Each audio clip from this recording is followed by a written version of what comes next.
Hello, everyone, and welcome to another episode of Herd the Nerds, the Bacta podcast. I'm Keith, and I'm here with very special guests today. Rob, the one who the Force is with and is with him. Yeah, thank you very much.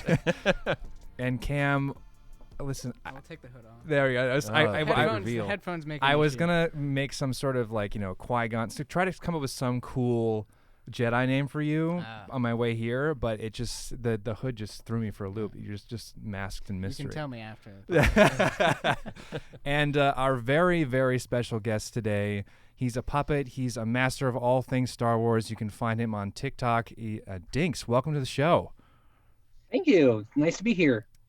So today, of all days, I would recommend more than anything to watch the video version of the podcast. We have Dinx joining us via Zoom. He's got, is that a Fennec Shan shirt you've got on there, Dinx? Absolutely. Yeah. It's made by my friend Daisy Lee. She has her own TikTok account, but she specializes in doing screen printings, and she's a huge Fennec Shan cosplayer. She was the first. She was the first Fennec Shan cosplayer that Ming-Na Wen actually met. Oh, wow. That's cool. really cool. Yeah. Got her helmet signed and everything. So, yeah, she made these shirts for me, and she also handles my merch store, too. Excellent. Yeah. So, by all means, if you are interested in anything Star Wars, even if you're a casual fan or want to get deep into the lore, Dinx is your guy on TikTok, or your puppet on TikTok. And we're just really excited to have you here. Thank you. So, Dinx, tell us, how did you kind of start getting into Star Wars lore and making content on TikTok? Because there's a lot of Star Wars TikTok content out there. Yeah, there really is. So, well, honestly, I've tried doing some other content, but there's a lot of puppets on TikTok. There really are. Really? Good, yeah. There are some that are good. Most are just not so good. Most are just people who think they can throw a sock on their hand and make content. Yeah. And and it sounds like I'm exaggerating, but I'm really not. My chauffeur also thought about maybe doing Star Wars content himself, but the problem is that there are so many Star Wars content creators. Yeah. So case in point, it was kind of obvious. Yeah. So it was kind of obvious to if a puppet can get people's attention and Star Wars is great content, why not combine the two? But also, Star Wars fans have kind of this this reputation, kind of well earned, of kind of not being so nice. Yeah. And the truth is, it's hard to be mad at a puppet. This is true. Yeah. Some of my favorite Star Wars characters are puppets. I was gonna say, Star Wars is no stranger. That's true. Yeah, I mean, if you have a problem with puppets, you really can't even watch Empire Strikes Back or Return of the Jedi. So yeah. Mm-hmm. Well, that's so great. That's where it came from. It's just a love of Star Wars, but this, just ability to reach people in a different way. Yeah, I think it's really great because it's just kind of accessible to everybody. I mean, it's like the Muppets or Sesame Street or anything like that. Love those guys. And to add it to Star Wars, I mean, that's really great. So, well, thank you for all you do, and congratulations. I think you just cracked 100,000 followers. Is that right? On TikTok? 150, actually. 150. Wow. That's a lot. Wow. Yeah. Wow. All right. Well, and it's crazy because like a week and a half ago, I was at 30,000. No way. That is a huge rise. Yeah. No, not even kidding. I think it was kind of a perfect storm of events because, I mean, Kenobi just had come out the weekend that it started. And also, it was Memorial Day weekend, so there was an extra weekend where people are sitting around doing nothing. Yep. And then I also happened to have a video that went viral, hit 2 million views. Wow. So Yeah. I think it was kind of that perfect storm that worked out for me. Well deserved, I have to say. We just Thank you. love your stuff, and we're excited to have you here. So let's get into it, though. And again, before we get started, we're going to play that warning here because spoilers ahead. This message is a warning and a reminder for any and all listeners or watchers of the Bacta podcast. Spoilers ahead. Spoilers ahead. All right. Well, Spoilers you be ahead. warned. You've been warned at this point. All right, so we're going to get into a summary of what happened in Part 4 of Obi-Wan Kenobi. Starting now, Tala has taken Obi-Wan to a base the Path is using on Jabim, tosses him into a Bacta tank for some healing. But after some Force synergy with Vader in his own tank, Obi-Wan is shocked awake and asks where Leia is. And of course, she's been taken to the Fortress Inquisitorius on Nur. And after unsuccessfully throwing her name and title around, the third sister informs her that in an interrogation room that Obi-Wan is dead and no one is coming for her. Tala takes Obi-Wan to see one of the leaders of the Path named Roken, played by O'Shea Jackson Jr. He wants Obi-Wan off his base as he could draw the Inquisitors there, but after his Force, he knows how dangerous the Inquisitors are after his Force-sensitive wife was captured by them, and he knows how dangerous they can be. But with that all in mind, knowing that Obi-Wan is trying to save a child, he does decide to help Obi-Wan get Leia. Roken and his two pilots, Wade and Sully, show them some old blueprints they stole of the fortress, but nobody is really excited to go on a suicide mission there. Tala does volunteer to go and see if her Imperial cover can still get them inside. She manages to land her ship at the fortress and threaten her bluff her way through. And once she gets inside, she manages to open up an underwater door for Obi-Wan to swim in, much like Cal Kestis did in Fallen Order. Reva uses the Force to draw information, tries to use the Force to draw information on the path out of Leia, but finds she can't penetrate her mind. So she tries to reason with her instead, saying that, hey, I used to be, much like you, young princess, and even tinkers with Lola a bit, which will come up later. But Leia is no snitch, so she just keeps all that information to herself. Tala and Obi-Wan continue to sneak around, dealing with seeker droids, suspicious officers, patrolling stormtroopers, you name it. But through growing familiarity with the Force and a few sleeper holds, they do manage to stay under the radar. Leia continues to hold off Reva's one-woman good cop, bad cop routine. And, sick of playing games with the child, Reva has her hauled off to a torture room that they used on Jedi to turn them over into Inquisitors. Obi-Wan, drawing closer to Leia, finds a hallway of horrors where dead Jedi and younglings seem to be encased in some sort of amber suspension, including noted Jedi Master Tara Sinube, who appeared in a few episodes of the Clone Wars. He hears Leia's screams in the distance and tells Tala to cause a distraction, and her plan is to call an emergency meeting with Reva, tells her she's discovered the path has a base on the planet Florum. Obi-Wan, meanwhile, gets his lightsaber back into action, cutting down some stormtroopers and freeing Leia, but they run into a seeker droid setting off the alarm. Already suspicious of what's going on, Reva has Tala taken into custody, which she quickly breaks out of, and heads for Obi-Wan, who is getting back into the flow of things, taking out droids and troopers left and right. Most impressively, though, he holds back a torrent of water that threatens to break through some glass until Leia and Tala escape to safety, and then uses it as a way to, take out a huge group of troopers, including a purge trooper. They try sneaking back to their ship, but Reva corners them in the hangar. Things look grim, but the cavalry arrives with Sully and Wade piloting T-47 speeders, blasting away Imperial troopers. The crew manages to jump into the back of Sully's speeder, but just as they are pulling away, Reva Force throws some explosives, hitting Wade's speeder, making him one of the first rebels to die in the Galactic Civil War. Later, a very angry Vader Force chokes Reva for her failure, but she says she placed a tracking device on the ship, and that will lead them right to the Path's base, which causes him to tone it down a notch or two. On Roken's ship, though, the group licks their wounds, deals with the fact that they are all now soldiers, and Leia reaches for Obi-Wan's hand for comfort. Little do they know, though, that Lola, tinkered with by Reva, is a spy in their midst, and her blue eyes have turned red, and that is where we will pick up next time on Part 5 of Obi-Wan Kenobi. Well done. Very nice, Rob. Yeah. Good recap. Thanks for joining. That's all, folks. That's it. All right. Well, let's start with our guests first. Dinx, what did you think of the episode? What's your first reactions? Oh, well, honestly, I was surprised how much negative comments there was, because I thought it was the best one yet. Just straight out. I did. Now, I always respect other people's opinions, but there was just so much that was satisfying to me. I have to say the best part for me was just the nostalgia with the snow speeders. When those things came in, and when I heard their engine noise, I mean, they have the most iconic engine noise other than maybe TIE fighters in all of Star Wars. And so, when I heard that, I'm like, oh wow, it just brought me back to just enjoying the original movies. But beyond anything else, I have to say that Vivian Blair did such a great job as Little Leia. Yeah. Honestly, in my opinion, she's earned the right to be called by her actress name and not just Little Leia. Yeah. I'm intentionally going to learn her name and refer to her, because we talk about Christopher Lee and Ewan McGregor and all those guys. Well, she's earned that right, in my opinion. Yeah, I think that's really great. We also actually have one of the Lego full model on screen here, if you guys want to check that out.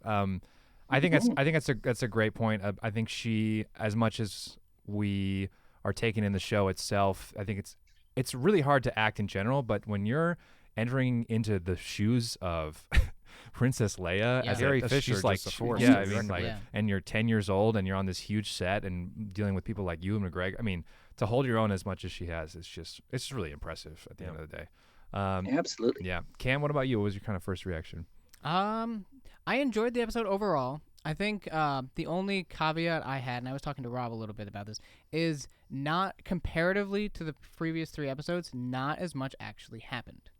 Like it felt a little bit stagnant, maybe too harsh of a word, but it felt a little still and kind of, because I mean the first 3 episodes we're moving to different planets. Lots of plot things are happening. We're jumping between characters and who's going on, who's doing what. And this just felt very, what the goal was to save Leia, it felt very compact, but the episode felt long in itself as well. I don't know if that's coming across. I think I get what you're saying. I think there was, for me, and this is kind of similar to what Dinx was saying, that like there was a moment, there's a lot of moments of nostalgia and just kind of that really got to me and felt like I was in the movie again on in the first couple. And this one, I definitely felt the TV show aspect of it a little bit more. But that being said, I mean, we got Obi-Wan swinging the saber like he used to, which is just kind of, for me, as far as I know Dinx was saying that the engine roar, to me it was seeing Obi-Wan deflecting lasers and holding people back with the Force. I'm like, here we go. Like this is the Jedi that we're looking for. So. Even had that little flourish in the hallway. Yep. Oh yeah. He did. Gotta love that. Yeah. Oh, honestly, my favorite part of what Obi-Wan did really was the dark room scene, because that's exactly what Ahsoka did in her cameo in The Mandalorian. That's right. That's wow, it's a great connection. I was also thinking, and some other really great references.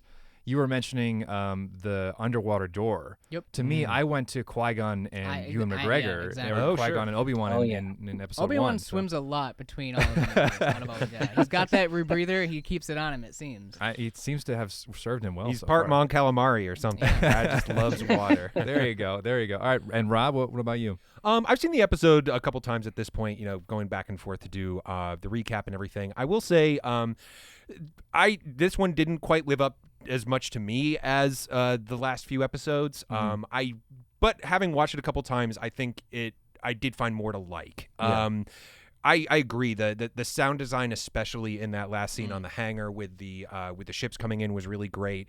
Getting to see Obi-Wan get his groove back was really fun. And I think the performances, as we've mentioned before, have been pretty great across the board. I did feel in this episode particularly I just feel like the Inquisitors themselves have not been quite as well utilized as I hoped they would be. And especially being in this location, I wish that the 5th brother and the 4th sister might have gotten a little bit more shine. Maybe they have a run-in with Obi-Wan. And, if he's a Jedi, he doesn't have to kill everybody he comes across. They could have a little bit as he's kind of stepping his way back up to face back off against Vader or Anakin, which, hopefully is coming down the line. So I do wish that we were getting a bit more from some of our tier 2 villains in this, and even that moment, we were so close to, I think, a really great moment between Reva, the 3rd sister, and Leia in that interrogation scene. And I really liked that she was saying, I relate to you. I see that fearlessness in you, and I've been there. And I kind of wish we got a bit more of a bit of an exposition dump, I guess, for a lack of a better term, of just where she had been coming from. The moment was asking for it. It's like of all the places to have a bit of exposition, it would have been that moment in the interrogation. Right. But that being said, I very much did enjoy, getting to see Obi-Wan, use his lightsaber skills again. And this is a me thing. And I think the reason why I liked it better on successive views, I was really expecting to get a Quinlan Vos cameo in this episode. With that, no! They're gonna save him. I guarantee it. I hope we get to see him. Yeah. So here's my thought. Sure. Because think back to Rogue One. In Rogue One, Chirrut and Baze Mulbus were not supposed to be in the movie, but they added Chirrut in because they wanted a Jedi type person in the movie. And so what I'm thinking is they're going to save Quinlan Vos for Andor. Oh, okay. I could see that. That's my thought. Yeah. Sure. Yeah. I could definitely see that. I mean, it's not unlike Star Wars to just put in a character's name or mention and then pick it up at somewhere else. I mean, it's pretty common.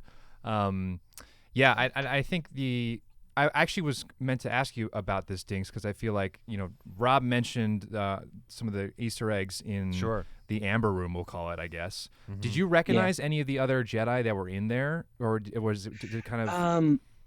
Well, no, I mean, I recognize obviously Master Sunube is like the biggest one everybody's recognizing, and I thought that was pretty cool. But honestly, I have to wonder if the Jedi youngling that we saw in there, is that the Master Skywalker? Is that one? Oh, That's okay. what I'm wondering. Oh, very interesting. Because it looks very similar to that specific kid. Yeah, absolutely. I have this theory too, and we kind of touched on it in our first reaction that opening scene of Obi-Wan where we saw all those younglings running around, that's one of that's the third sister. So that she's a part of that crew, that she was in one of the originals in there, and that may be one of her fallen fellow younglings that she was with, and that's why he's saved in the classmate situation.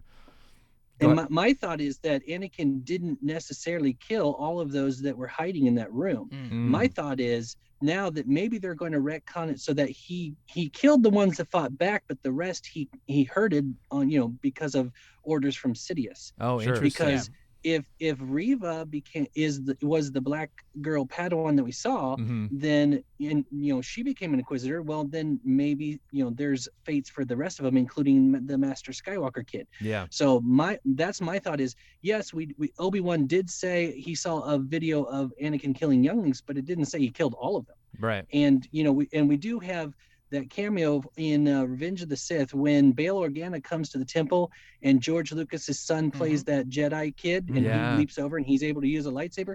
Anakin could have easily killed younglings like that and not just the youngest ones. Yeah, absolutely. And I do think that they've done I think especially in other ancillary works that they've done with Star Wars. I've been reading a lot through the Marvel comic lines that have been coming out recently, including the Darth Vader title that started in 2017, and it kind of covers a little bit of Darth Vader's time before this. And of course, he does horrible things during this time, and as he's falling deeper and deeper into the dark side. But you do from time to time get little glimpses of Anakin is still in there and there's still part of him that's fighting back. And in one particular moment that stands out, I won't give away the whole plot because there's a lot of really exciting things in there. But at one point, he does come into possession of a chip that has the names and locations of Force-sensitive children that Palpatine wants him to get for him so they can have access to that. And in that moment, Vader destroys the chip instead and tells Palpatine that he lost it. Wow. So there are moments where he is still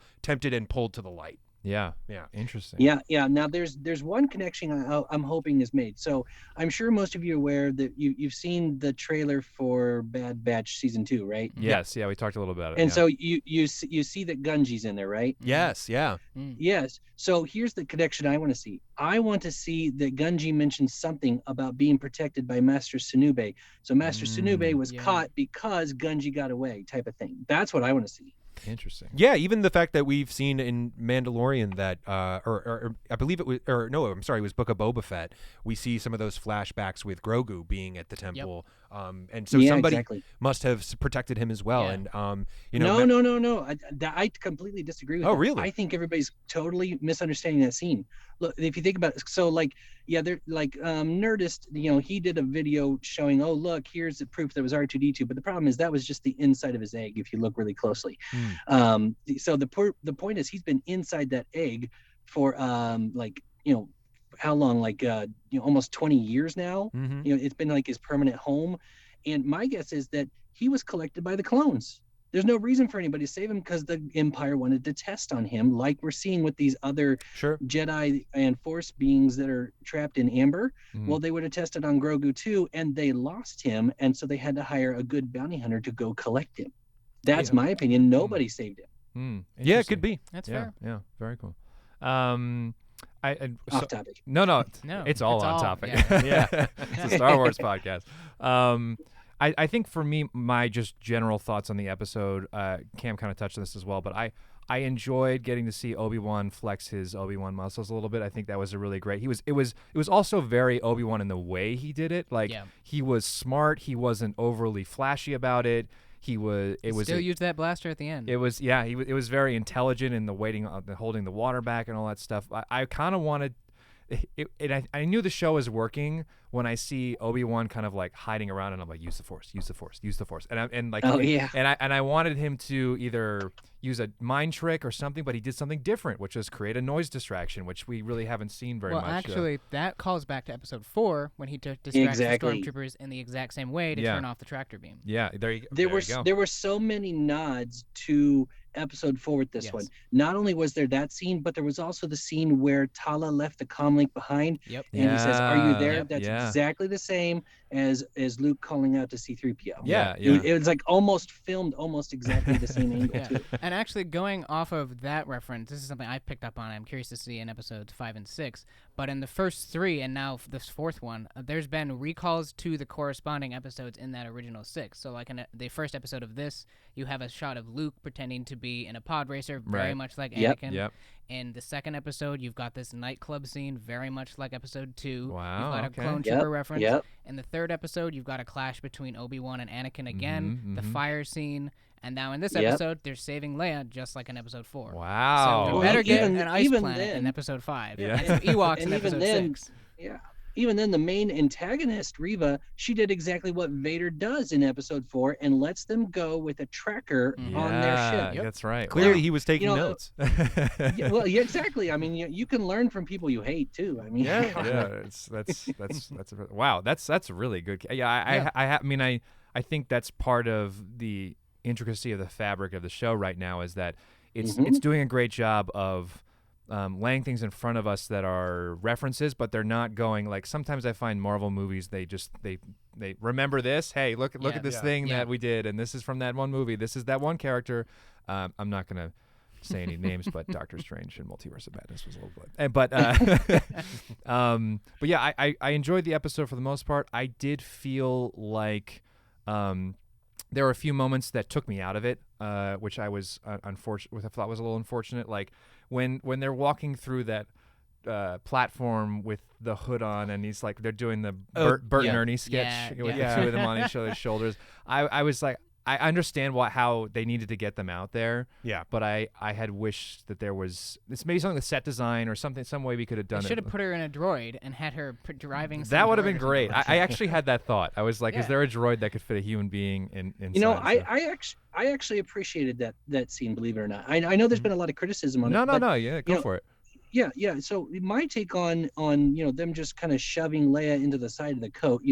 My take on that is that's actually somewhat realistic because they're kind of in a hurry. It's not like they can hollow out a droid and throw her inside of it really quick. It's true. And everybody's hustling and bustling around because of just so much going on at that moment. Yeah. So to me, it makes sense. Like, okay, we're just going to throw on this coat, we're going to put on this hat, Yeah. and we're just going to walk straight and pretend nothing's wrong. I mean, how many times have people succeeded in history just because of dumb luck? No, it's You know? it's totally valid. Yeah. They absolutely just acted under the just pretend we're supposed to be here. Like even Tala in her break-in was choking people out and putting them just kind of very, and talking with Obi-Wan, in pretty open public. And she gets a couple side eyes, but for the most part, people are just keep your eyes on your own work. You don't know what anybody else is working on here. You just don't put your nose into something. I feel like there's a high turnover Exactly. rate working for the Inquisitor's palace. or just people are absolutely. like, I'm going to keep my mouth shut and keep going. The Empire in general doesn't Yeah. have a great return on investment when it comes to their employees. No, not at all. Oh,